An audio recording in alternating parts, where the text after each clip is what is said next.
Ассалаумағалейкум. Менің аты-жөнім Ұлағат Ханзада. Қазақ тілі әдебиетінің маманымын, журналистпін.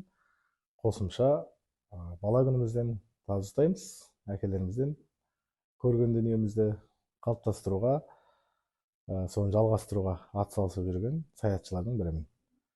Енді қазақтың тазысының кешегісі мен бүгініне қысқаша тоқталсақ деген ниет бар. Көп адам айтып жүр, кей адамның санасында бәлкім біз айтатын ақпарат болмауы да мүмкін. Сондықтан негізгі тазыға қатысты деректерге тоқталсақ деймін. Мәселен, қазақтың тазысының шығу тарихын орыстың, еуропалық деректердің бізге таяу орналасқан жердегі халықтардың көбіне айтатыны қазақтың тазысы бұл парсылар арқылы келген немесе арабтар арқылы келген деген түсінікті айтады.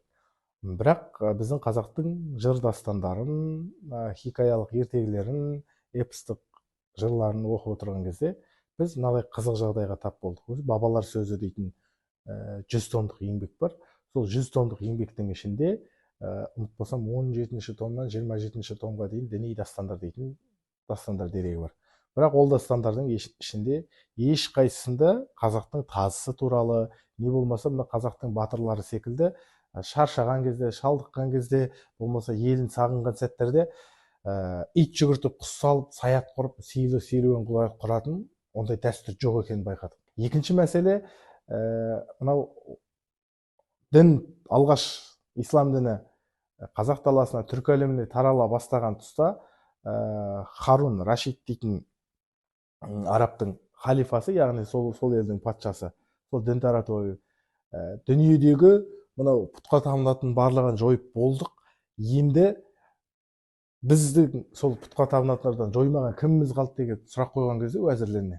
Сонда уәзірлерінің бірі айтады: Мысырда Тахир дейтін бір адам тұрады дейді. Ол Тахирдің айналасындағылардың барлығы оны итке табынады деп айтады дейді. Сол адамды алдырып көрейік дейді. Сонда Харун Рашид айтады, бұл 7-ші ғасырдың аяғы, сол 8-ші ғасырдың орта кезіндегі деректер деп келтіреді енді. Жаңағы Харун Рашид Тахирді алдырады да, сен неге итке табынасың дейді. Сонда әлгі Тахир дейтін кісі өзі сиқыршылықтан сабақ оқыған, ол уақытта сондай сабақтарды оқытады екен. Менің 2 ағам болды, мен итке табынбаймын, тек қолымда таз ұстаймын дейді. Ол не нәрсе деп сонда сұрайды.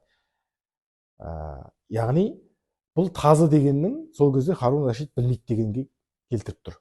Сосын бұл айтады, менің 2 ағам бар еді, 2 ағам өте сотқар болды, бұзық болды, айналамды да